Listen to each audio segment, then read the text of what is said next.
Okay. So like Samit said, we were really excited when we heard about the idea of MFarm, and what we thought we'd do is we'd come and ask you your side of the story. So maybe if we could start off with you telling us what about MFarm. How did it come about? Tell us, Sawa. Okay, so how it came about was that we write journals, newspapers, and just online materials, and farmers kept on complaining that they're having issues with getting market information. They couldn't get proper value for their produce. That means they had difficulty in getting access to sell their produce. Right. Or they couldn't even find a proper link to sell their produce to. And then the other thing was they were having issues with expensive farm inputs, so they couldn't be able to have quality production at the end, because due to lack of liquidity and lack of money to buy the farm inputs supplies. Okay. Yeah. Okay. So your application addresses a number of those issues, or all of those issues? Yes, our application addresses all of those issues. So we have the market price information, we have the selling together, which is like group one selling, and we have the group one buying. Recently, we're just touching on different issues that farmers have, and then we get to write short stories throughout the day. So from the morning, they get to just enlighten themselves. So through the price analysis, we have the top gainers, the top losers of the week, and then from that, then Jamie here comes up with different. He just gives analysis to the farmers. So and then he comes up with stories maybe on different losers or the different gainers of the day, of the week, and then it just informs the farmers. So that's a new ad that we have. Oh, nice. Yeah. Okay. Wow. And all of this is mobile based, or is it web based?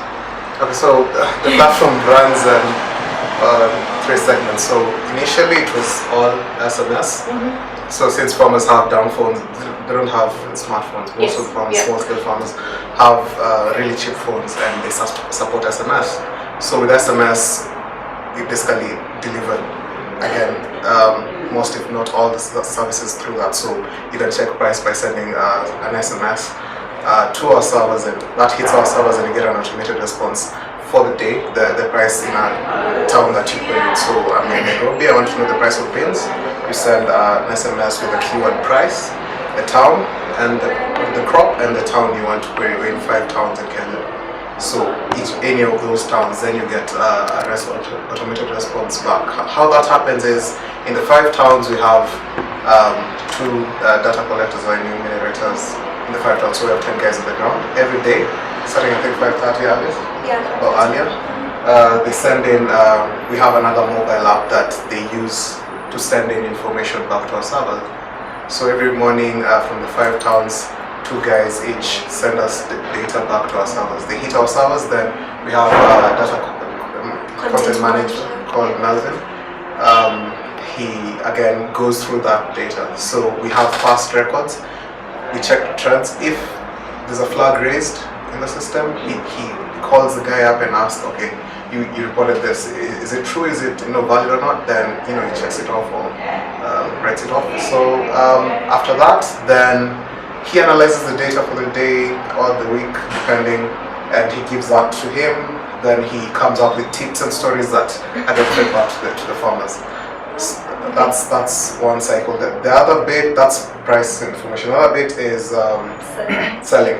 So again, from SMS. So from the phone, again, you can text in whatever crop you want to sell. Yeah. So if you belong to this self-organizing farm group in a region, we have an agent who's dedicated to, or a farmer group leader who's dedicated to managing that group. So SMS is basically a channel up to him and to us. So if it's maize, so everybody has 10 bags, 5 bags each, they text in that. Then that's aggregated and it's reflected as one. Then we source from buyer for that. Okay. Yeah, so again, it travels from SMS up to a web platform and channeled to various in various ways.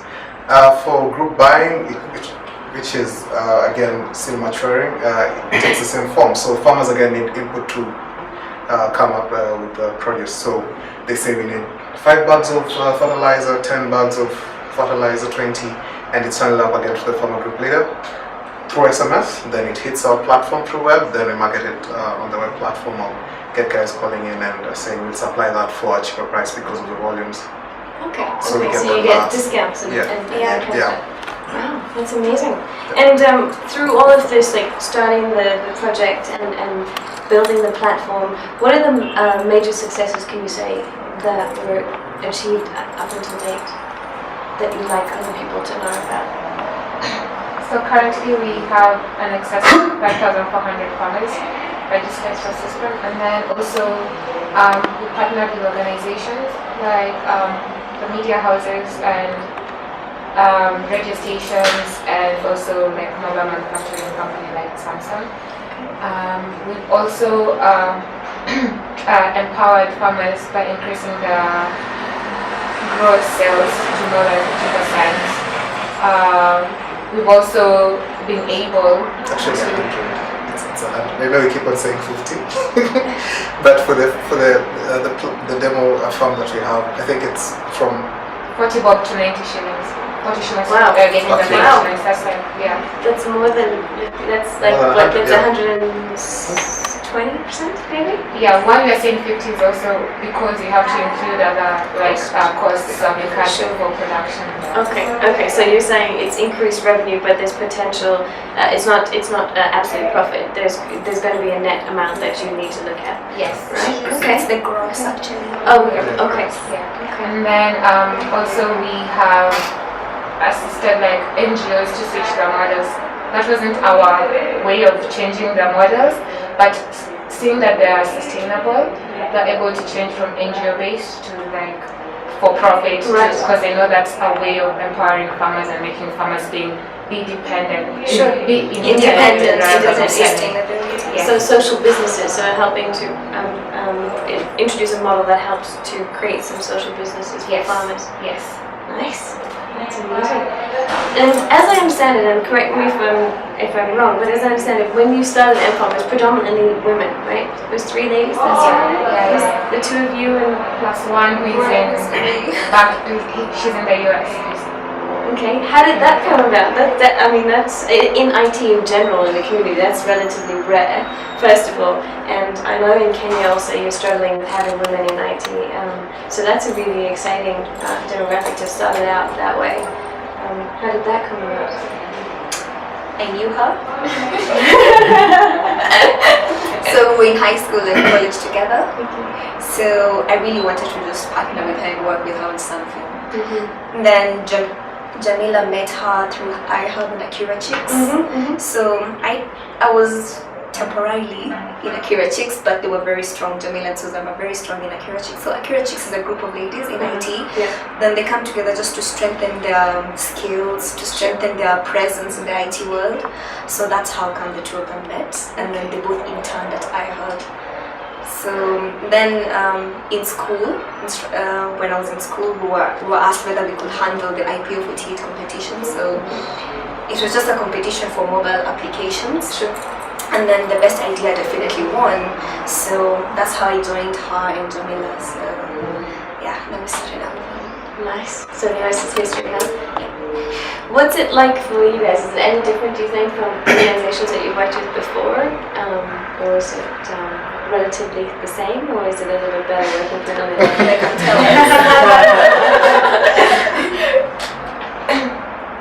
Well, definitely working in an environment where most of the guys are young is a new platform altogether. Okay. Because like you feel like you belong. Okay. Because like if you are looking at a product where they're developing or they're working on, and you have a new idea you can bring in, the platform is open for you to come in. Right. And also you find us playing games here, so you have time to relax and so that actually helps you to feel like no pressure, nobody's breathing on your neck, and that gives you freedom. Autonomy is one of the key areas for people to perform better. Sure. And also because now you're given the platform to work independently, but also know that you have a role to play in terms of driving this product forward. So for me, I love the idea. I came from a big organization to MFarm, and I'm loving the experience because like they work together. Amazing. Nice. Do you have anything to add to that? Actually, I'm a student, first of all, and done. And I've worked in some few organizations, not many, but all of them I've worked in. I never liked the idea of working in an organization. But in MFarm, because we're all like, we can communicate easily without any pressure. So Right. you feel that what you're doing, you are doing it totally free. No one is bothering you, pushing you hard. He's like a boss trying to give you this one. But when you do it, like boss like going the social media, it's good. Just we are just nice without pressure. Right? Yeah. So does that mean you work harder? I was they can tell my output is much better compared to what I was used to back then in the organization. Thank you. And if you have any questions for us, please feel free. You can shoot some back at us.